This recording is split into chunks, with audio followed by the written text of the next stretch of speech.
Olá, boa tarde a você que está conosco aqui pelo Notícias Agrícolas, aguardando pelas informações do mercado. A gente olha para Chicago, vê o mercado negativo, quedas de 20, até um pouco mais que isso, 25, quase 26 pontos nos principais vencimentos. Tem motivo para isso? A gente está tentando buscar explicação, mas aparentemente pouca explicação justifica essa queda que começou na sessão de ontem. Mas quando a gente olha cenários, quando a gente olha perspectivas, a gente vê uma condição um pouco mais favorável para preços e a gente vai conversar sobre tudo isso agora com Mário Mariano, diretor comercial da AgroSoja, Novo Rumo Commodities. Mário, eu sei que você também, assim como nós, está olhando para Chicago e está falando que Chicago é esse que a gente não está enxergando, né? Eu queria ouvir a sua opinião. O que está acontecendo, Mário? Boa tarde, Alex. Boa tarde aos nossos amigos que nos assistem e nos ouvem e que receberá a imagem e a informação de Mário Mariano como condutor de notícias para que faça uma avaliação sobre a dinâmica de mercado para decisões de curto, médio e longo prazo. Dentro da sua primeira pergunta, eu também tenho bastante dúvidas em poder respondê-la, porque seria bastante conturbado ter que explicar que Chicago caiu hoje 1,8% com 26 centavos nos principais vencimentos, e o relatório USDA indicou que houve um crescimento de exportações para 4 milhões e 700 mil toneladas da safra que será colhida. Então, como é que se explica que 5 milhões de toneladas foram vendidas nos Estados Unidos e a bolsa cai 1,8%? Não sei te responder, mas eu tenho aqui alguns fundamentos que eu posso justificar que talvez tenhamos nos próximos dias mais novidades em relação à oferta e demanda, né? Sobre as exportações, ou pelo menos soja e milho nos Estados Unidos, que vem crescendo nos últimos dias. Um pequeno volume teria sido destinado para os chineses, ao redor de 1 milhão de toneladas, e nesses últimos dias, aliás, nesta semana, foram divulgados oficialmente 600 mil toneladas de venda nova para aquele destino. Mas voltando na China, eles compraram 1 milhão de toneladas de outros destinos e 7 milhões de toneladas do Brasil no mês passado. Então, talvez uma parte que justificaria alguma venda momentânea, com quedas momentâneas nos Estados Unidos, sobretudo na Bolsa de Chicago, seria dada pelas circunstâncias de demanda restrita por parte do maior comprador de grãos do mundo. O Brasil também teve uma redução de vendas, mas não tão grande quanto vem acontecendo nos Estados Unidos. Todavia, a somatória dos preços aqui no Brasil, entre Bolsa de Chicago, câmbio e os prêmios da exportação, também vem tirando uma boa margem, um bom preço dos estoques da soja brasileira. Desta forma, eu posso acreditar que parcialmente os preços na Bolsa de Chicago vão continuar trabalhando dentro dessa gangorra de altas e baixas, visto aos mais recentes informativos do Crop Tour americano, que várias empresas estão fazendo no momento. E uma delas me chamou muito a atenção, Alex, porque os números são bastante significativos. A ProFarmers, por exemplo, lá no meio oeste, andou fazendo pesquisas, divulgou de ontem para hoje, que o rendimento para a soja em Illinois, por exemplo, são 2,4% menor do que o ano passado. Iowa piorou, vai para 10,5% menor em relação ao ano passado. O estado de Indiana, 6,3% e Nebraska, 15,3%. É claro que isso não é um nível nacional, são algumas partes, alguns pedaços dos principais produtores americanos. Não quis me iludir apenas com os números de soja, fui buscar o milho também. Illinois, o milho tem 2,8% de menor rendimento. E para Iowa, 9,7%, o que consta, ou posso acreditar, que o problema climático vem se desenvolvendo há muito tempo. E por falar em tempo, eu fiz aqui questão de buscar um período mais longo. No dia 6 de junho, no primeiro relatório USDA, o Departamento de Agricultura americano indicou que 76% das lavouras classificadas como boas e excelentes para a soja estavam adequadas naquele momento. Hoje, ou melhor dizendo, dia 22, nesta segunda-feira, o mesmo indicador, o mesmo relatório, o mesmo órgão indicou 57% de lavouras boas e excelentes. Logo, são 19% de empobrecimento das lavouras neste período, do dia 6/6 ao dia 22/8. Não muito diferente ocorreu nas lavouras de milho. No dia 6/6 eram 73% contra 55% nesta segunda-feira. 18% de empobrecimento das lavouras de milho na mesma categoria, na mesma classificação. Conclusão, eu penso que ao longo de todo esse período vamos ter sim reduções significativas nos rendimentos. E eu vou citar aqui um exemplo da Cordonnier, uma empresa que faz pesquisa no campo, e ela disse que, na avaliação, a conclusão são 50,5 buchos por acre, diante de 51,9 indicado no último relatório USDA de agosto.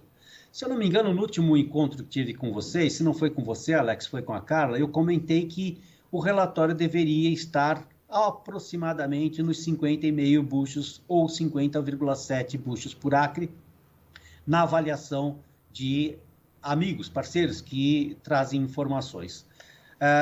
Daquele período para cá, eu entendo que o volume de 124, 123 milhões de toneladas divulgado pela produção americana, pelo seu Departamento de Agricultura, não seria tão verdadeiro por conta exatamente desses valores que eu estou lhe passando. Então, uma das preocupações que nós temos hoje na leitura da tendência de preços nos Estados Unidos, na Bolsa de Chicago, é que o relatório pode ser mudado nos próximos meses, indicando o tamanho da produção daquele país, tanto para soja quanto para milho. Portanto, passamos pelo rendimento, passamos pelo clima e acabamos concluindo que talvez esse movimento de baixa hoje tenha sido proporcionado por outros fatores que não sejam fundamento, porém, na minha avaliação, o fundamento ele é mais importante, que possa fazer a correção de rumos num período mais longo. Alexander? Mário, tudo isso tem a ver com a oferta, né? Do que está sendo preparado e produzido aí, seja nos Estados Unidos e já olhando também para a safra brasileira. Conab acabou de divulgar aí número recorde, 150 milhões de toneladas aí para a produção. No entanto, as perspectivas ou a confirmação desses 150 milhões de toneladas exige ainda todo um processo, um desenvolvimento, uma safra toda para acontecer ainda. E você estava me contando de alguns fundamentos ou algumas expectativas que podem, como diz um amigo nosso aqui, jogar areia na farofa, certo, Mário? Eu tenho também bastante dúvida em relação ao tamanho de safras, embora elas tenham a sua previsibilidade registrada por intenções do produtor A com B ou C e o D, indicando o tamanho das suas áreas, os investimentos e as perspectivas de colheita segundo uma média de 5 a 3 anos. Talvez seja esse o equilíbrio métrico que foi indicado pelo USDA nesse último relatório, indicando 150.360.000 toneladas para a soja. Contudo, também tenho que voltar recentemente para poder registrar que há relatórios climáticos indicando que há mais de 60% de chances do La Niña entre dezembro e fevereiro. E se essa ação persistir e se confirmar, é possível que tenhamos riscos climáticos aqui no Brasil para uma confirmação do tamanho dessa produção. Eu não duvido do relatório da Conab recentemente divulgado, pois ele aumenta em 2,5% a área plantada e recupera uma boa parte do registro de rendimentos aqui no país, pelo fato de termos tido perdas significativas com o clima seco no sul e sudeste e parte do centro-oeste. Mas, se isso ocorrerá ou não, nós vamos encontrar ao longo dos próximos anos, os próximos meses, a confirmação do efeito climático e também as consequências do aumento de custos de vários insumos para a confirmação desta área plantada. E onde eu quero citar, ou pelo menos estou provocando o pensamento, de que sim, existem existe hoje um número muito grande de empresas que já entregaram produtos, o produtor já está recebendo os insumos básicos, já estão uma grande quantidade de produtos nas lavouras, pelo menos da região mais centro-oeste, e como se plantou um pouco mais tarde em outros estados, esses produtos chegarão. Agora, vamos ver a qualidade, a quantidade e a dinâmica das entregas para que isso chegue a campo a tempo de plantio e desenvolva dentro da normalidade. Depois encontraremos o clima se justificando ou não. O fato é que clima, ele hoje está sendo o foco das atenções. E como já citamos a dificuldade de enxergar uma safra grande nos Estados Unidos por conta da seca, a seca continua sendo protagonista também em outros cantos do mundo. Eu vou citar aqui a China, por exemplo. Ela hoje é o centro das atenções. Afinal de contas, a produção de milho naquele país pode ser afetada pelo grande risco de seca que está ocorrendo agora. Se eu não me engano, Alexander, são 70 dias corridos de seca naquele país. E 70 dias contínuos de seca prejudicará não só a lavoura de milho, como também de outras lavouras que são importantes para a produção naquele país. Logo, se isso se confirmar, provavelmente nós voltaremos ao cenário também protagonizando exportações de milho. Afinal de contas, nos últimos 20 dias, o Brasil já vem conversando muito próximo da China para embarcar um maior volume de milho do tipo brasileiro para aquele país e a qualquer momento nós poderemos, então, voltar a um volume grande de vendas se confirmar esse acordo. Mas não só nos Estados Unidos, assim como a China vem passando um período muito prolongado de seca, também a Europa está trazendo problemas sérios para a produção de grãos. Se confirmarem esses 500 anos, ou a seca mais forte dos últimos 500 anos, os números informam que provavelmente a zona do euro será uma compradora potencial para milho.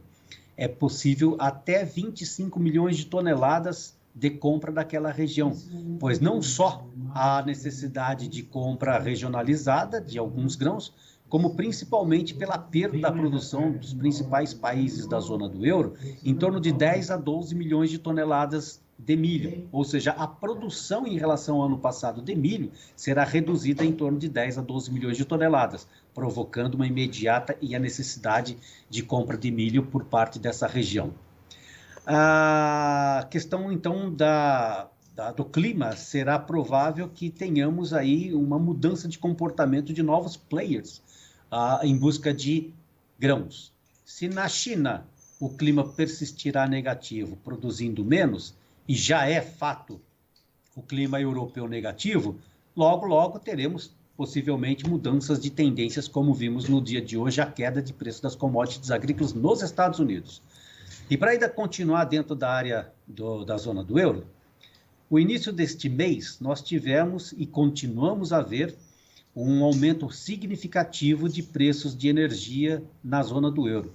Eu vou citar um exemplo aqui, que a eletricidade em uma semana subiu 25%, passando de 90 a 100 euros por megawatt-hora para 700 euros. Então, me parece muito claro que o clima ao redor do mundo vem trazendo preocupações sérias para os produtores e, muito provavelmente, a leitura de tendência de preços para cada momento ou para algumas regiões será dada para oportunidades de compras e oportunidade de vendas, Alexandre. Ô Mário, você citou bastante o milho, mas em acontecendo essa pressão no milho, puxa a soja também, né? Vamos voltar um pouco lá na zona do euro para te responder isso. A Rússia hoje é uma produtora de 145 milhões de toneladas de grãos, né? Dessa quantidade, 95 milhões de toneladas aproximadamente a produção de trigo, ok? Uhum. Ucrânia, ela também é uma grande compradora, uma grande produtora. Porém, com um conflito recente com o país vizinho, eles diminuíram 46% das exportações. Então, eu estou tentando dar a seguinte informação. A zona que está com conflito de guerra provavelmente não conseguirá exportar ou soltar essa grande quantidade de grãos para abastecimento de países vizinhos. Então, isso já faz com que tenha uma mudança sobre a oferta e demanda, não só regional, como global. Dadas essas circunstâncias, é possível, sim, que outros produtos que você citou, ou que deu a entender, poderá ter mudanças de comportamento. Porém, dentro da Europa, provavelmente com esse processo longo já de 6 meses de guerra entre Rússia, Ucrânia e Rússia, não dá para contar com a oferta desses países para o abastecimento dos vizinhos, Alexandre. Muito bem. Então, enfim, todas as informações trazidas pelo Mário levam a gente a acreditar num cenário onde oferta restrita e exigência de mais demanda por conta até de uma oferta restrita na produção de determinados países, determinadas regiões em função do clima também afetando a produção por lá, pode trazer um desequilíbrio nessa relação entre oferta e demanda. E óbvio que isso mexe com preços, Mário. Os preços estão sendo reconsiderados pelos produtores, pelos compradores. Existe uma mistura nessa receita aí que eu não posso negar de informar. Vamos registrar aqui que a China, embora sendo o maior comprador de grãos global, ela também tem tido alguns problemas bastante pontuais na sua economia. Então, por exemplo, o PIB atualmente é da ordem de 3% maior. Ainda assim, esses 3% ele está na base, ou seja, no menor indicador de crescimento. Então, frustrou o que o mercado financeiro esperava, crescimentos superiores a 4,6%, 4,5%. Dada essa circunstância de crescimento do PIB chinês, traz uma leitura de que a demanda de produtos por este país pode ser menor, porque se não há crescimento econômico no país, não tem uma demanda adequada na proporção de anos anteriores. Ainda dentro da China, a moeda, o yuan, neste ano já tem 8% de valorização. Teve uma queda de 8%. O preço de 6,88, 6,9 yuans para cada dólar equivale-se a agosto do ano passado. Também tem um efeito econômico sobre a demanda e sobre o PIB daquele país. Eles estão até reduzindo a taxa de juros na contramão da Europa, por exemplo, para estimular a sua economia. E uma vez que a economia estimulada por uma redução da taxa de juros venha a crescer a economia daquele país, poderemos encontrar também uma nova rodada possível de demanda por proteínas. E aí teríamos a soja como matéria-prima e o farelo acabado para engorda de frangos, suínos e até chegar a proteína acabada à mesa do consumidor chinês.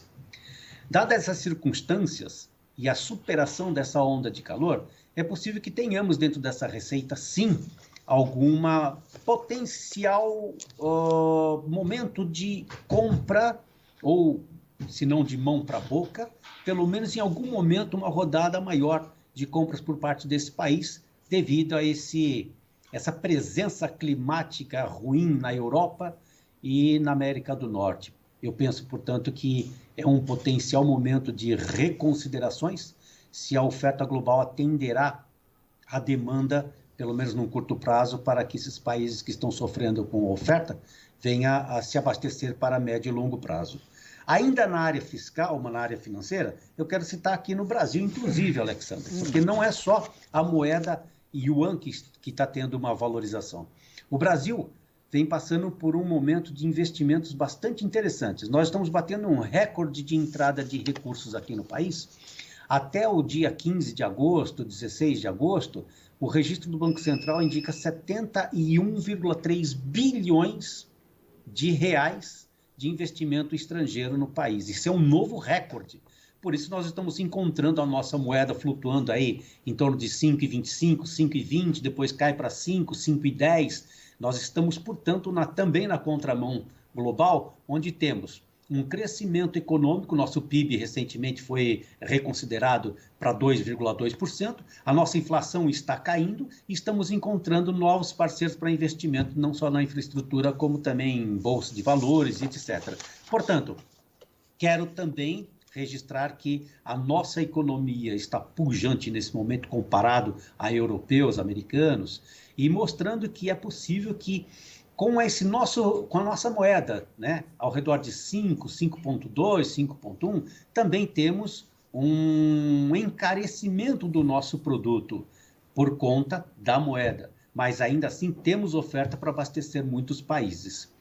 Como eu disse no começo, né, no nosso início da entrevista, eu, como condutor de notícias, levo a informação para que cada um tire desse nosso bate-papo alguma conclusão para que as suas estratégias de curto, médio e longo prazo sejam suficientes para que ele se confirme, para que ele tenha segurança de poder conduzir as informações.